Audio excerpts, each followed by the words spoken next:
하나님의 말씀을 보겠습니다. 하나님의 말씀은 신약성경 디도서입니다. 디도서 1장 5절에서 16절까지의 말씀입니다. 신약성경 348면에 게시된 디도서 1장 5절에서 16절.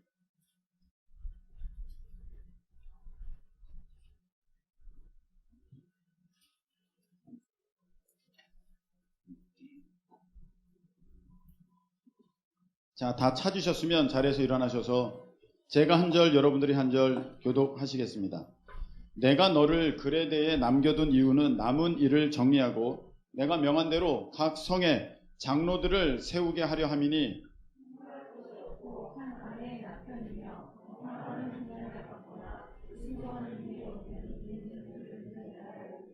감독은 하나님의 청지기로서 책망할 것이 없고 제 고집대로 하지 아니하며 급히 분내지 아니하며 술을 즐기지 아니하며 구타하지 아니하며 더러운 이득을 탐하지 아니하며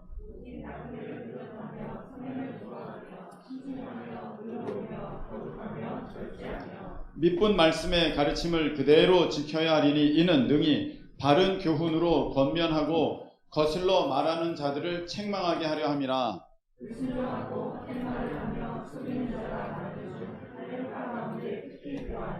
그들의 입을 막을 것이라. 이런 자들이 더러운 이득을 취하려고 마땅하지 아니한 것을 가르쳐 가정들을 온통 무너뜨리는도다.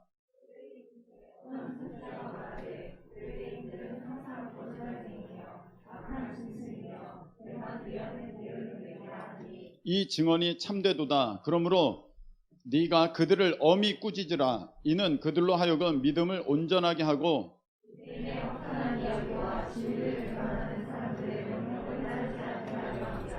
깨끗한 자들에게는 모든 것이 깨끗하나 더럽고 믿지 아니하는 자들에게는 아무것도 깨끗한 것이 없고 오직 그들의 마음과 양심이 더러운지라. 우리 하나님을 시인하나 행위로는 부인하니 가증하는 자요 복종하지 않은 자요 모든 선한 일을 버리는 자니라. 아멘. 네, 차례 앉으시기 바랍니다. 기도드리겠습니다. 하나님 아버지, 이 시간 우리 하나님께서 귀한 음성 들려주시기를 원합니다. 진리의 말씀으로 우리를 무장시켜 주시고 세상의 허탄한 것들은 다 뽑아내 주옵시며 우리 하나님의 진리로 가득 차 승리토록 역사하여 주옵소서. 예수님의 이름으로 기도하옵나이다. 아멘. 밖에 서서 예배 드리는 분은 누구신가요? 안 들어와도 됩니다. 알겠습니다. 한번 따라하시기 바랍니다. 부지런한 사람은 방법을 찾고 게으른 사람은 핑계를 찾는다. 다시 한번, 부지런한 사람은 방법을 찾고 게으른 사람은 핑계를 찾는다. 네, 요즘 우리가 이렇게 보면 참 무엇이 맞는가 이것을 아는 것이 어려운 시대를 살아가는 것 같습니다. 이게 옳은가 저게 옳은가, 그리고 이 사람의 말이 맞는가 저 사람의 말이 맞는가, 이 뉴스가 맞는가 이 기사가 맞는가 이 신문이 맞는가 이 방송이 맞는가, 참 무엇이 진리인지 참 어려운 때인 것 같습니다. 뿐만 아니라 교회 내적으로도 여러 가지 의견이 분분한 것 같습니다. 예배를 드려야 한다, 아니다, 온라인으로 드려야 된다. 서로 간의 얘기들이 많고 의견의 차이가 있고 그 얘기들마다 주장들마다 다 이유가 있고 논리적인 그런 모습들이 보여지게 됩니다. 제가 이런 모습을 보면서 욥기가 떠올랐습니다. 욥기에 보면 욥이 있고 욥의 세 친구들이 나오고 또 엘리후라는 그런 사람들도 나와가지고 서로가 이제 막 얘기합니다. 내가 맞다고 서로 그냥 38장까지 계속 얘기하는데 이 마지막에 하나님이 폭풍우 가운데 나타나십니다. 여러분, 보통 하나님은 세미한 음성 가운데 나타나시는데 폭풍우 가운데 나타나십니다. 왜냐? 지금 떠들어대면 하나님의 음성을 들을 수가 없어요. 우르는 쾅쾅 하니까 사람들이 정신 번쩍 차려가지고 이거 뭐야 그러다가 하나님의 음성을 그때 듣는 거예요. 자기들의 목소리가 크면 하나님의 음성을 들을 수가 없습니다. 이제는 여러분, 이제 각자의 소리를 내는 것은 좀 우리가 자제를 하고 하나님의 음성을 들어야 할 때인 줄로 믿습니다. 예배야말로 하나님의 음성을 들어야 될 때예요. 예배에서도 자기 소리를 내는 사람은 하나님의 생각, 하나님의 뜻, 하나님의 음성을 들을 수가 없습니다. 예배하면서 계속 자기 생각으로 이건 이런데 이건 저런데 왜 목사님 저렇게 말씀하시지? 그렇게 하면 안 됩니다. 한번 다 내려놓고 하나님께서 정말로 뭐라고 말씀하시는지 그대로 받으실 수 있는 이 시간 되시기를 예수님의 이름으로 축복합니다. 이제 모든 것이 다 지나가가지고 하나님께서 폭풍우 가운데 말씀하셨어요. 너희들 한번 대답해봐라. 이 세상이 생겨날 때 너희들은 어디 있었느냐? 그거 대답할 사람이 어디 있어요? 아무도 없습니다. 그래가지고 다들 하나님 앞에 창피하고 부끄러워서 입을 가릴 뿐입니다 이러고 있는 거예요. 여러분, 지금 사람들이 이 사람이 맞다 저 사람이 맞다 많은 얘기들을 하지만 하나님의 말씀만 맞는 줄로 믿으시기를 예수님의 이름으로 축복합니다. 진리는 하나님의 말씀밖에 없습니다. 사람의 이야기가 아닙니다. 아무리 그럴듯하고 이게 합리적이고 이게 논리적이고 이게 당연하다 할지라도 여러분, 때로는 하나님께서 그렇게 말씀하셨으면 그대로 따르는 것이, 그것이 진리입니다. 여러분, 때로는요, 하나님께서는 이렇게 말씀하셨습니다. 배와 아버지를 버려두고 나를 따르라. 예수님께서 말씀하셨죠. 장사 지내고 있는데 내가 가서 장사 지내고 주님을 따르겠습니다. 장사 지내는 사람들은, 죽은 자들은, 죽은 자는 죽은 자들로 장사 지내게 하고 너는 나를 따르라. 우리가 하나님을 따라갈 때는 세상의 이치로만 되는 일이 아닙니다. 때로는 하나님의 말씀이 그러하기에 믿음으로 따라가는 우리 모두 되시기를 예수님의 이름으로 축복합니다. 지금은 다 알 수가 없습니다. 근데 때가 되면 하나님께서 분명하게 말씀하실 것입니다. 이것이 진리였다고, 이것이 틀림없는 내 음성이었다고 하나님께서 그때 분명하게 말씀하실 때 여러분, 우매한 말로 하나님의 지혜를, 하나님의 진리를 가리는 그러한 미련한 사람들 아무도 없고 하나님의 진리 가운데 온전히 서시는 우리 모두 되시기를 예수님의 이름으로 축복합니다. 그래서 우리는 지금 하나님의 말씀에 더욱 귀를 기울여야 하는 때고 성경에 뭐라고 말씀하시는지를 우리가 알아야 하는 때인 줄로 믿습니다. 성경에는요, 예배를 이렇게 말씀하셨어요. 예배는 내 목숨보다 귀하다. 예배는 내 목숨보다 귀한 거예요. 그래서 다니엘이 다리오 왕의 명령을 거절하고 예배를 드렸고, 사드락 메삭 아벳느고가 느부갓네살 왕의 명령을 거절하고 그들은 예배를 드려서 풀무불에 들어갔습니다. 그러나 그들은 그렇게 끝난 것이 아니라 그 때에 하나님께서 건지시는 기적을 경험하는 주인공들이 되었고, 그들이 이 세상을 떠나서도 그들은 그들의 삶의 모습을 통하여서 지금껏 우리에게 믿음은 이런 것이다 라고 분명하게 말씀을 전해주고 있습니다. 그러니까 여러분, 우리는요, 예배가 생명보다 귀하다는 이 사실은 틀림없습니다. 아무리 세상이 뭐라 그래도 예배는 생명보다 귀합니다. 그러면 목사님 와서 예배 드려야 됩니까? 온라인으로는 안 됩니까? 제가 그 얘기는 지금 드리지는 않겠습니다. 근데 제가 이것은 질문 드리고 싶습니다. 여러분, 예배는 생명보다 귀한 예배인데 그 예배를 지금 어떻게 드리고 계십니까? 하나님을 만나는 자리인데 그 예배를 여러분들은 어떻게 드리고 계십니까? 설마 누워서 스마트폰 보고 계시는 분 안 계시겠죠? 어떤 분들은 이렇게 얘기합니다. 예배는 어디서 드려도 상관없습니다. 온라인으로 드려도 아무 문제 없습니다. 네. 그렇다고 합시다. 그러면 예배 드리는 그 자세는 어떻습니까? 여러분, 교회 나와서 예배 드릴 때처럼 최고로 좋은 옷을 입고 정장으로 여러분은 반듯한 자세로 지금 예배를 드리고 계십니까? 설마 러닝구에 속옷 차림에 다리 한쪽 이렇게 딱 올려가지고 식탁에 그거 유튜브 틀어놓고 밥 먹으면서 예배 드린다고 하는 사람들 혹시 그러고 있지는 않습니까? 적어도 내가 어디서 예배를 드려도 똑같습니다 라고 말할 수 있는 사람은 지금 어디에 있든지 간에 여러분, 교회에서 예배 드리는 것처럼 성전에서 예배 드리는 것 같이 똑같은 모습으로 그렇게 예배 드릴 수 있을 때에 내가 어디서 예배를 드려도 저는 똑같이 예배를 드릴 수 있습니다 라고 말할 수 있는 자격이 있는 거예요. 벌써 예배 모습이 흐트러지고 태도가 불량해지고 예배를 드리는 거지 다른 생각하는 거지 TV 보면서 같이 이러고 켜놓고 있는 것은 그건 결코 예배라고 할 수가 없습니다. 벌써 내 예배가 그렇게 흐트러지면서 내가 어디에서든 예배 드릴 수 있다고 말하는 것은 여러분 앞뒤가 안 맞지 않습니까? 내가 어디서든 예배를 드릴 수 있다. 어디서든 예배를 나는 온전한 예배를 드릴 수 있다. 그렇게 말할 수 있는 사람이면 지금 오늘 설교 말씀 읽을 때 그 사람은 같이 일어납시다. 그럼 일어나셨어야 돼요.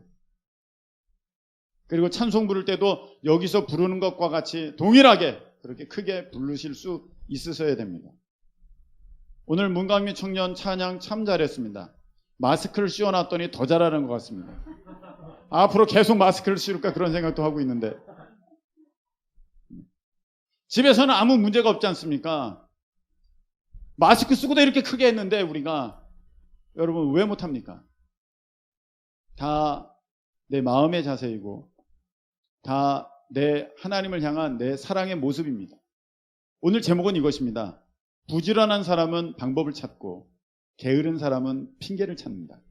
여러분 믿음의 사람은 하나님 앞에 더 가까이 나아갈 수 있는 방법을 찾고 믿음이 없는 사람은 하나님으로부터 자꾸 멀어지려고 하는 핑계를 찾게 되어 있습니다.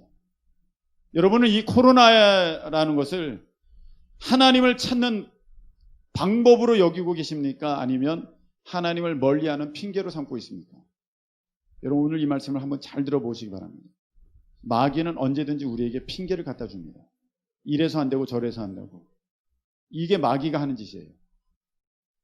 C.S. 루이스가 쓴 글을 제가 잠깐 각색해서 얘기를 나누도록 하겠습니다. 영국 신사가 도서관에 갔습니다. 오래간만에 도서관에 갔는데 이렇게 책을 쭉 둘러보다가 하나님에 관한 책이 눈에 들어왔습니다. 평소에는 눈에 들어오지 않았었습니다. 근데 그날따라 하나님에 관한 책이 눈에 들어왔습니다. 그래서 내가 이 책을 읽어야겠다 하고 손을 딱 뻗는 순간 사탄 마귀가 그에게 핑계거리를 넣어줍니다. 쑥 들어갔습니다. 자, 시계를 봐. 이제 곧 12시야. 점심시간이라고. 그러니까 이거 지금 보다가 보면은 책을 빼내서 보다가 보면은 이제 곧 배가 고파서 너 집중도 못하고 또 점심 먹으러 가야 돼. 그러니까 아예 이 하나님에 관한 책을 읽으려고 하는데 너 집중해서 읽어야 되지 않겠어? 그러니까 너 지금 점심 먹는 게 좋아 라는 생각을 쭉 넣어줬습니다. 가만히 생각해 보니까 그런 것 같아요. 그래, 점심 먹고 와서 내가 이거 읽으면 더 잘 읽을 수 있겠다. 집중해서 읽을 수 있겠다. 그래, 점심 먹으러 가야지. 점심 먹으러 갔습니다. 그래서 그 앞에서 점심을 먹고 이제 도서관 가서 내가 그 책 아까 보려고 하던 그 책 내가 뽑아서 봐야겠다 하려고 하는데 사탄 마귀가 또 핑계거리를 딱 줍니다. 지금 가면 식곤증 와. 식곤증 오고 그리고 위 눌리면 이거 체할 수도 있어서 불편해. 그러면 하나님에 관한 책 깊이 못 보고 잠깐 보다가 또 나올 수밖에 없어. 그러니까 아예 산책 한 바퀴 하면 식곤증도 달아나고 소화도 잘 돼서 내가 아주 편한 상태에서 책을 잘 볼 수 있을 거야 라는 핑계거리를 딱 넣어줬습니다. 그래서 그 신사가 그럴까? 나 산책하고 올까? 그리고 이제 그 앞을 산책을 합니다. 영국에는 공원들이 참 많습니다. 그래서 이제 공원을 한 바퀴 쭉 돌고 있는데 돌다 보니까 진짜 이 식곤증도 사라지고 기분도 상쾌해지고 소화도 다 되는 것 같아서 이제 다시 도서관으로 가서 책을 읽으려고 이제 하는데 또 핑계거리를 넣어주는 것입니다. 다시 거기까지 걸어가려면 멀잖아. 바로 요 앞이가 집인데 땀도 났고 이렇게 찌부둥한 상태에서 책을 읽게 되면 책 많이 못 읽어. 그러니까 그냥 오늘은 들어가서 깔끔하게 샤워하고 내일 일찍 와서 그 책 다 읽어보자. 어떻겠어? 그 핑계를 딱 줍니다. 그러니까 그럴 것 같아요. 그래서 그 신사가 그러면 집에 가서 씻고 오늘은 하루를 마감해야겠네. 그래가지고 이제 집으로 들어갑니다. 그것을 뒤에서 마귀가 아주 흡족하게 바라봅니다. 그러면서 이렇게 얘기합니다. 내가 내일 너의 생명을 거두는 날이야. 그건 몰랐지. 여러분, 그날이 하나님을 만날 수 있는 마지막 날이었는데 핑계거리 때문에 그 복된 시간을 놓치고 말았습니다. 여러분, 제가 이 이야기를 듣게 되었을 때 저는 그런 생각했습니다. 나도 참 핑계를 많이 대는 사람입니다. 이건 이래서 안 되고 저건 저래서 안 되고. 여러분, 이렇게 조금 이렇게 살다 보면은 핑계할 수 있는 일들이 참 쉬워요. 언제든지 핑계할 수 있게 됩니다. 그냥 금방 잘 넘어가게 돼요. 오히려 어른들이 되면요, 핑계거리 금방 찾아낼 수도 있어요. 나의 모습은 어떠했는가, 그런 생각을 갖게 되었습니다. 어떤 일이 있을 때 나는 핑계하는 사람이었나, 그렇지 않는 사람이었나. 여러분, 성경에 보면요, 하나님은 핑계하는 것을 굉장히 싫어하십니다. 로마서에서도 보면은 하나님께서 온 천하 만물에 하나님의 그 속성, 하나님의 성품을 다 깃들여 놨기 때문에 저 나무, 흔들리는 나무, 저 자연을 바라보고 조금이라도 생각하는 사람은 하나님이 안 계신다고, 나 하나님을 못 만났다고 핑계할 수가 없다. 성경에는 분명히 그렇게 되어 있습니다. 핑계치 못한다는 거예요. 여러분, 성경에서 망하는 사람들 보면은요, 다 핑계하는 사람이에요. 거기 갔더니 우리는 메뚜기입니다. 거기는 거인 족속입니다. 거기는 어마어마한 그런 기골이 장대한 사람들이 있습니다. 핑계 다 망하는 것입니다. 근데 믿음의 사람은요, 핑계하지 않아요. 하나님의 말씀을 의지하고 나가는 그 모습을 보게 됩니다. 하나님은 핑계할 거리를 또 두시지 않으셨어요. 그럼 잘 보세요. 여러분, 제가 어느 슈퍼마켓에서 그 주인한테 질문을 받았어요. 제가 목사라는 것을 아는 분이에요. 그분이 저에게 이렇게 물어봤습니다. 목사님, 구약 성경에 보면 제사를 드리는데, 소도 드리고 양도 드리는데 왜 비둘기를 드립니까? 라고 질문을 했어요. 소, 양, 이거는 쉽게 대답할 수 있어요. 뭐 짐승 잡아먹는 그런 사나운 동물들 아니지 않습니까? 가축이지 않습니까? 가축. 들짐승 아니고. 그 다음에 되새김질 하지 않습니까? 이것은 늘 하나님의 말씀을 묵상하는 아주 거룩한 습관의 그런 비유가 되면서 이 소랑 이 양을 드리는 것, 이것을 성경에서는 우리가 충분히 이해할 수 있는데, 비둘기라니요. 비둘기를 왜 드려야 될까요? 하나님은 왜 비둘기를 드리라고 하셨을까요? 저는 한 번도 생각해 본 적이 없었습니다. 왜냐하면 성경에 드리라고 그랬으니까 드리는 거지. 그날 그 옆에 또 누군가고 있어가지고 제가 다음에 말씀드릴게요 하지 못하고 제가 말씀을 드렸습니다. 이런저런 얘기를 하다가 일반적인 얘기를 하다가 자, 그 얘기를 했습니다. 갑자기 하나님, 저 어떻게 하면 좋을까요? 근데 하나님이 갑자기 지혜를 주시더라고요. 독수리 바치라고 안 한 것을 감사하십시오 그랬어요. 네? 독수리 바치지 않은 것을 감사하십시오. 독수리 바치라고 했으면 어떻게 됐을 겁니까? 독수리 잡으러 높은 산 가야 돼요. 독수리 잡으러 가야 돼요. 독수리 한 번 날면요 3시간 동안 떠 있어요. 그걸 도대체 어떻게 잡아요? 그래서 우리가 언제든지 가까이 대할 수 있는 그 날짐승, 새 중에 닭은 날짐 조류이기는 하지만 그거를 날짐승이라고 하기는 좀 그렇습니다. 도대체 닭이 얼마나 날 수 있을까요? 푸다닥 해가지고 지붕까지 올라가는 거지 그게 한 마을을 돌 수는 있을까요? 그런 어렵습니다. 날아다니는 짐승 중에서 하늘의 어떤 자유함을 느낄 수 있는 그런 존재 가운데서, 그런 동물 가운데서 가장 내가 쉽게 취할 수 있는 그것, 비둘기. 만일에 여러분 까치를 잡으라고 했으면 여러분 까치 쉽습니까? 까치도 어려워요. 잡기가. 참새도 잡기도 어렵습니다. 근데 비둘기는 정말 쉽습니다. 비둘기만큼 잡기 쉬운 새가 없습니다. 이거는 여러분들이 금방 하셔도 됩니다. 세숫대야나 이런 광주리 하나 가지고 가서 막대기 나무젓가락에 끈 묶어가지고 이렇게 딱 세워놓고 그 밑에다가 쌀, 콩 이런 거 넣어놓고 여러분이 한 5m만 떨어져 있어도 비둘기는 그 안으로 들어갑니다. 다 제가 해본 일입니다. 다 해본 일이면 틀림없습니다. 네, 틀림없습니다. 그러니까 들어가면은 땡기면 바로 잡을 수 있습니다.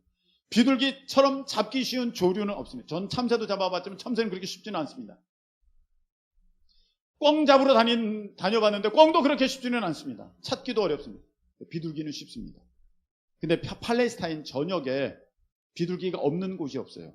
근데 성경에 보면요, 산비둘기나 집비둘기 새끼를 바치라고 되어 있어요. 집비둘기는 집에서 키워서 집비둘기가 아니고 저런 종자가 집비둘기입니다. 성경에 산비둘기에 대한 이름도 있고 집비둘기에 대한 이름도 있는데 집비둘기에 대한 이름을 요나라고 합니다. 어디서 많이 들어봤죠? 요나 선지자. 그게 비둘기라는 뜻입니다. 아주 흔합니다. 어디든지 있습니다. 누구라도 잡을 수 있습니다. 게다가 새끼입니다. 집비둘기 새끼. 이거는 너무나도 쉬운 겁니다. 무슨 말입니까? 너가 나한테 나오는 데 있어서 어려움이 내가 없게 할게. 너가 핑계거리 없게 만들게. 넌 언제든지 올 수 있어. 너 소가 없니? 너 양이 없니? 옆에 비둘기 있잖아. 그거 잡아. 너가 조금만 노력하면 할 수 있어. 네가 조금만 열심히 내면 할 수 있어. 너 나한테 오는데 문제가 있다고 핑계대는 거, 그거 옳지 않아. 하나님께서 우리에게 보여주시는 모습이에요. 사탄은요, 항상 핑계하게 만듭니다. 이래서 안 되고 저래서 안 돼. 코로나니까 우리 교회 가면 안 돼. 코로나니까 우리 모이면 안 돼. 코로나니까 우리 뭐 이런 거 찬양 연습하면 안 돼. 코로나니까 아주 핑계거리를 만들어요. 근데 어떤 사람은 이런 분도 있더라고요. 코로나니까 내가 사람들을 안 만나서 너무 좋아. 그래서 내가 그 시간을 성경 읽고 있어요. 코로나니까 모든 약속이 취소돼서 너무 좋아요. 그래서 나는 그 시간을 기도로 삼고 있어요. 여러분, 오늘 제목이 무엇입니까? 부지런한 사람은 방법을 찾고 게으른 사람은 핑계를 찾는다. 여러분, 믿음에 깨어있는 사람은요, 이 코로나를 어떻게 하든지 하나님 앞에 가까이 나아갈 수 있는 그런 기회로 삼는 줄 믿으시기를 축복합니다. 반면에 그렇지 않은 사람들은요, 코로나 하면서 예배도 안 드리고 어떤 속회도 안 하고 모든 것 안 하면서 다 핑계 삼아서 여러분 지금 점점 사단에게 완전히 묶여지고 뒤에서 사단이 여러분을 보면서 비웃고 조롱하고 있다는 것을 아셔야 됩니다. 여러분, 오늘 말씀에 보면은요, 디도서예요. 디도서 1장 5절부터 16절인데 디도서는 사도 바울께서 디도라고 하는 그의 제자 디도 목사님에게 쓴 편지입니다. 근데 여러분, 우리가 사도 바울의 제자, 사도 바울이 아끼는 사람 하면 누가 생각납니까? 디모데가 생각나요. 디모데는 성경에 보면 내 아들이다, 내 사랑하는 아들이다, 막 이렇게 4번이나 얘기했어요. 그러니까 디모데 많이 나와요. 근데 디도는 잘 나오질 않아요. 근데 이 디모데에 대한 사도 바울의 마음을 오늘 우리는 볼 수가 있습니다. 이 디도에 대한 얘기를 하려면 우리가 고린도 교회를 조금 살펴봐야 됩니다. 고린도 교회는 사도 바울이 2차 전도 여행 때 고린도 지역에 있으면서 1년 6개월 동안 목회를 해서 생겨나게 된 교회가 바로 고린도 교회입니다. 근데 거기에는 고린도 운하가 있듯이 거기가 요충지예요. 요충지. 그래서 온 세상 사람들이 다 모이는 곳이 그 고린도였고, 거기에는 그래서 온갖 잡신, 우상들, 그리고 그런 곳에는 항상 음란한 문화들이 판치고 있었습니다. 어느 날 그 고린도 교회를 떠나온 사도 바울에게 고린도 교회에 대한 문제가 들려옵니다. 음란이 있다. 다툼이 있다. 음란도 보통 끔찍하고 더럽고 추잡한 음란이 아니다. 우상 숭배가 있다. 사도 바울에 대해서 대들고 있다. 그리고 영적인 지금 문제가 생겼다. 막 서로 지금 방언하고 예언하고 그러는데 자기들이 옳다고 하고 있다. 문제가 생겼다는 얘기가 사도 바울에게 들려오게 되었습니다. 그래서 그 안타까운 마음에 이 고린도 교회를 향하여서 편지를 씁니다. 그 첫 번째 편지가 고린도 전서입니다. 고린도전서 써서 그 편지를 보내고 디모데도 보냅니다. 디모데야, 가서 너가 이 문제를 좀 해결해야겠다. 디모데를 보냅니다. 가서 디모데가 열심히 가르치고 설교했습니다. 그리고 설득했습니다. 그리고 돌아왔습니다. 그 얘기는 너무 참담했습니다. 안 됐다는 거예요. 이 고린도 전서를 받았음에도 불구하고 사람들이 바울에 대해서 더 화를 내고 바울이 무슨 사도냐고 하면서 그렇게 대드는 사람들이 더 있게 되고, 이단들과 도무지 고치지 않으려고 하는 사람들이 막 대들었다고 이제 디모데의 입을 통하여서 사도 바울이 듣게 되자 마음이 너무 불편했습니다. 사도 바울이 개척한 교회인데. 그래서 사도 바울이 신방을 갑니다. 부랴부랴 앞으로의 스케줄을 다 취소하고 신방을 갑니다. 신방을 갔는데 무슨 일인지 고린도 교회가 사도 바울을 내칩니다. 저리 가라고, 당신이 무슨 사도냐고. 그래서 사도 바울은 다시 돌아올 수밖에 없습니다. 항상 환영받지 못합니다. 사도 바울이 쫓김을 당하였습니다. 고린도 후서에 나와 있는 얘기입니다. 그러다가 도무지 안 되겠어서 이 사도 바울이 고린도 교회에 편지를 하나 씁니다. 고린도 후서와 고린도 전서 사이에 있는 내용입니다.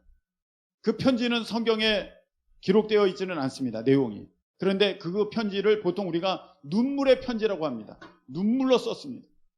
간절한 마음에 이 사도 바울이 고린도 교회를 향하여서 편지를 썼습니다.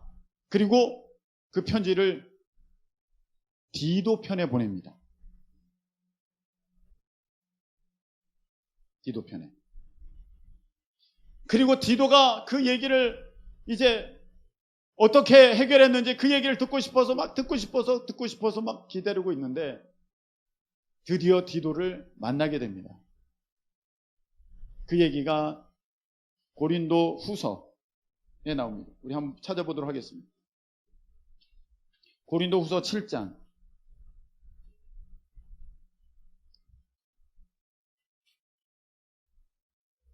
고린도 후서 7장 5절 6절입니다.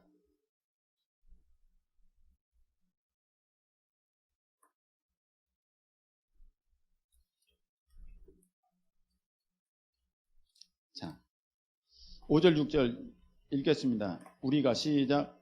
우리가 마게도냐에 이르렀을 때에도 우리 육체가 편하지 못하였고 사방으로 환난을 당하여 밖으로는 다툼이요 안으로는 두려움이었노라. 그러나 낙심한 자들을 위로하시는 하나님이 디도가 옴으로 우리를 위로하셨으니 아멘, 아멘, 아멘. 7절 읽어볼까요? 그가 온 것뿐 아니요 오직 그가 너희에게서 받은 그 위로로 위로하고 너희의 사모함과 애통함과 나를 위하여 열심히 있는 것을 우리에게 보고함으로 나를 더욱 기쁘게 하였느니라. 드디어 해결됐어요. 디도를 통해서 편지를 보냈더니 드디어 해결됐어요. 그래서 사도 바울이 너무 마음이 기뻐가지고 쓴 편지가 고린도 후서예요. 그래서 마지막에는, 고린도 후서 마지막에는 이렇게 되어 있습니다. 어떻게 되어 있냐면은 내가 이제 갈 건데, 내가 다시 갈 거야. 갈 건데, 그것에 대해서 너희들 내가 그대로 갚아줄 거야. 내가 혼내야 될 사람들은 혼나고 내가 그렇게 할 거야 하면서 이 고린도 후서는 이제 마침이 되고 있는데, 그 역할을 누가 감당했냐면은 디도가 했다는 거예요. 물론 우리가 이렇게 생각할 수도 있습니다. 디모데가 가서 아주 열심히 일을 잘 해가지고 그 사람들 마음을 다 열어놨기 때문에 이제 디도가 가서 해결한 것 아닙니까? 라고 그렇게 말할 수도 있습니다. 디도는 뭐 그냥 숟가락만 얹은 거 아닐까요? 할 수도 있는데, 오늘 이 디도서를 보면은 그렇지 않다는 것을 알 수 있습니다. 디도를 사도 바울은 굉장히 신뢰하고 있습니다. 오늘 한번 말씀을 보시기 바랍니다. 디도서 1장 5절입니다. 자, 디도서 1장 5절. 내가 너를 그레데에 남겨둔 이유는 자, 내가 너를, 사도 바울이 디도를 그레데에 남겨놨대요. 이 그레데라는 곳은 어디냐면은 그리스와 터키 사이에 그 바다 한 가운데에 있는 한 섬이에요. 크레타 섬이라고 해요. 요즘에는 크레타 섬인데, 이 그레데에 내가 너를 남겨둔 이유는, 거기 나오죠. 계속해서 남은 일을 정리하고,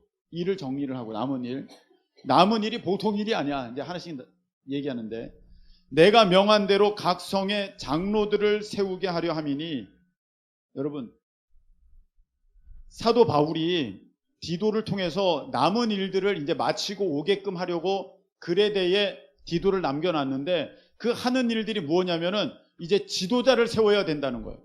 사람 세울 때 얼마나 힘들고 어려운 줄 아십니까? 막 서로 잘났다고 하기 때문에 사람 세울 때는 너무 힘들어요. 여기 보면은 그 조건도 까다롭습니다.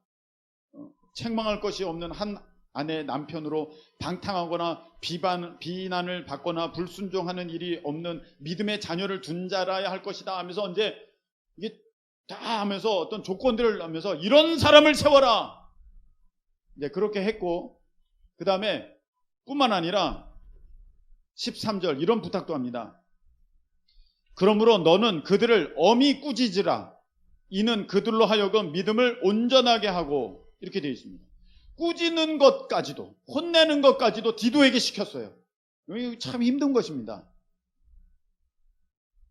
그런데 이 그레데 섬 사람들에 대해서 바울이 어떻게 생각하고 있느냐, 그것이 성경에 나와 있습니다. 12절 한번 보시기 바랍니다. 시작. 그레데인들 중에 어떤 선지자가 말하되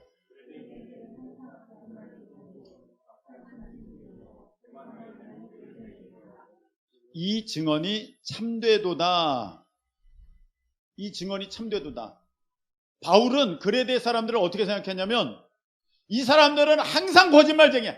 모든 게 거짓말쟁이래. 모든 게 거짓말이래. 그리고 악한 짐승이래. 이 사람도 아니래. 다 짐승 같은 녀석들이래. 그리고 자기 배만 위하는 아주 게으름뱅이래. 여러분, 이런 사람은 신앙생활하기가 정말 힘듭니다. 정말 상종하기 어려운 사람입니다. 근데 이런 사람들을 상대하라고 누구를 남겨놨어요? 디도를 남겨놨어요. 그리고 그 남은 일을 처리하래. 누구 보고? 디도 보고. 디도는요, 사도 바울이 신뢰하는 사람이에요. 디도는요, 사도 바울이 믿는 사람이에요. 그 어려운 일을 맡길 수 있는 사람이에요.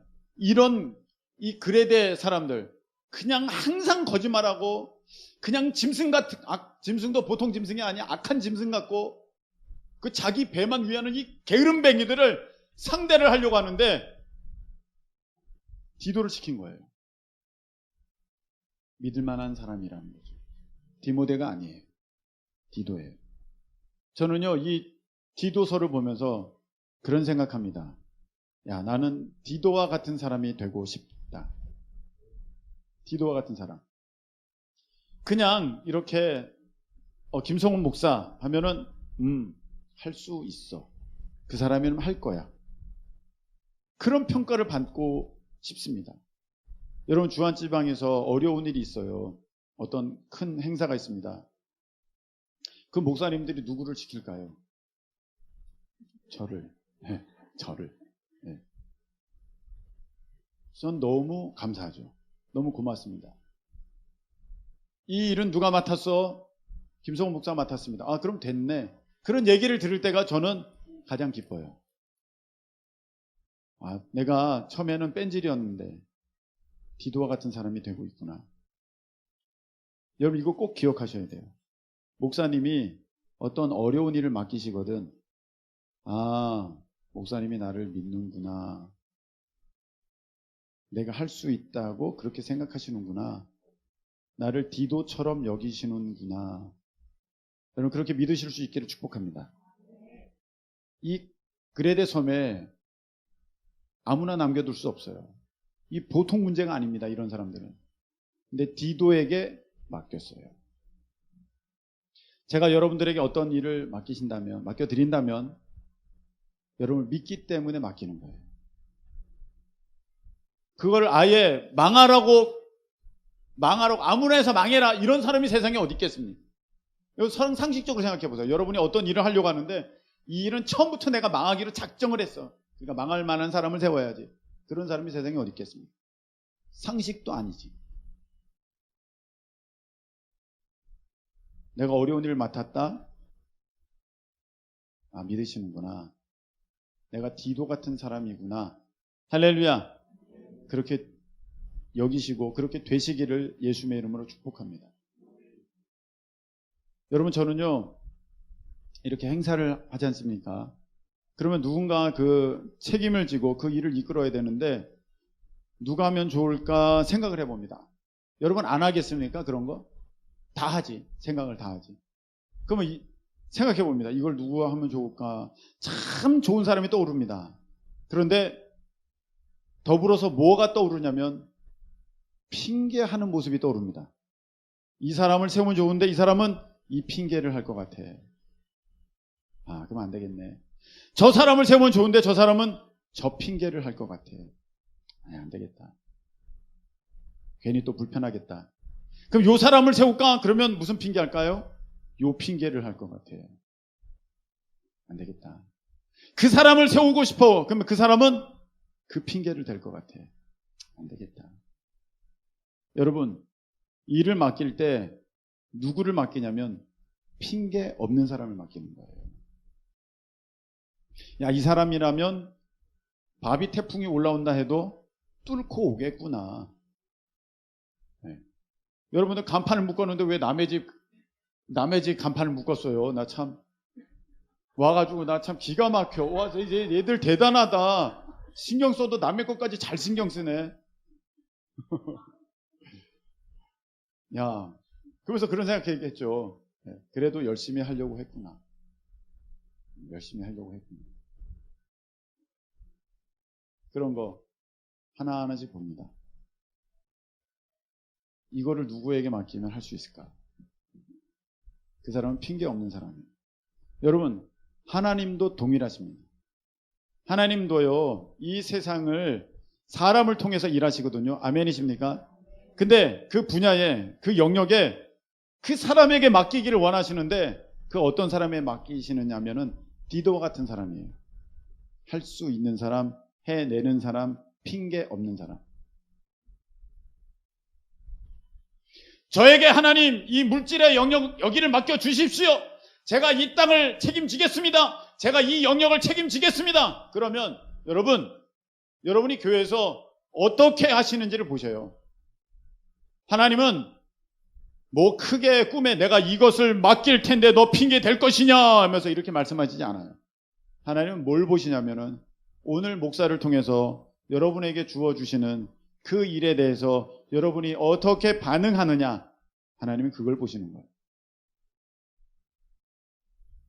아, 목사님, 좋은데요. 근데 제가 이래서요, 저래서요, 제가 이번에, 제가 저번에, 제가 먼저, 그래, 어쩔 수 없지.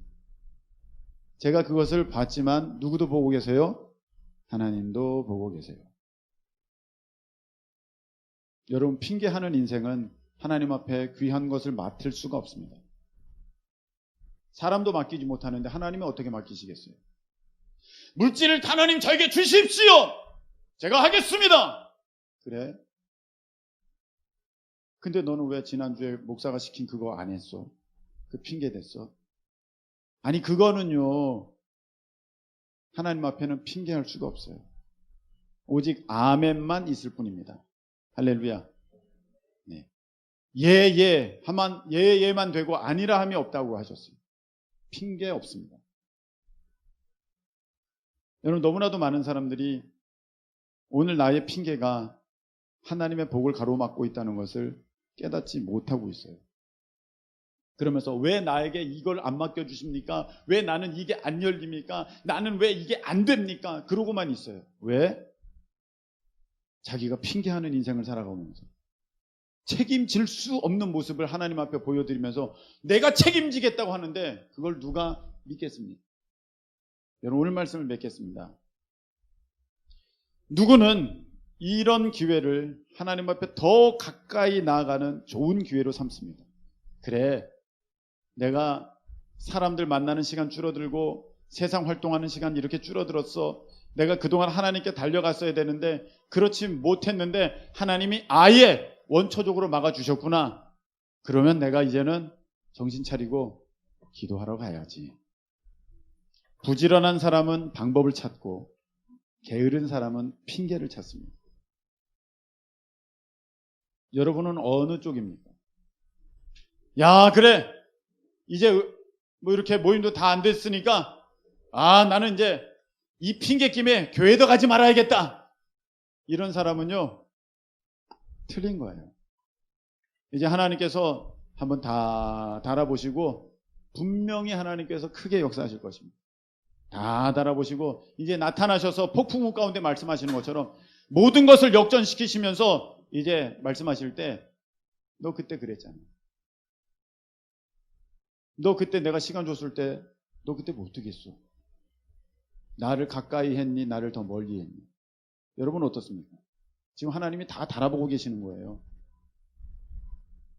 그래, 내가 세상에서 보내는 시간 이제 내가 안 해도 되니까 그 핑계김에 내가 이제 안 나가도 돼. 나 코로나라서 못 나가. 얼마나 쉬어? 그러면서 주의 전에 달려오는 거야. 내가 전에 기도하러 못 왔다면 이제는 기도하러 오시면 돼요. 왜? 아무도 없어. 너무 좋아. 그냥 조용히 앉아서 선풍기 밑에서 기도하시면은요. 이런 편안함이 없어. 그동안 사람들 많은데 불려나가가지고 관계 때문에 했었으면 이제는 하나님과의 관계를 깊이 하시는 거예요. 내가 성경책을 읽으리라. 내가 그동안 말씀 소홀히 했는데 말씀 더 깊이 묵상하고 내가 지난 김성훈 목사님의 말씀 내가 다시 한번 들어보리라. 얼마나 좋아요. 부지런한 사람은 방법을 찾고 게으른 사람은 핑계를 찾습니다. 여러분은 어떤 사람입니까? 여러분이 이 코로나 때에 믿음 없는 자가 아니라 믿는 자로 그렇게 하나님 앞에 여기심을 받는 그런 복된 인생 되시기를 예수님의 이름으로 축복합니다. 우리 함께 찬양 드리겠습니다. 주를 위한 이곳에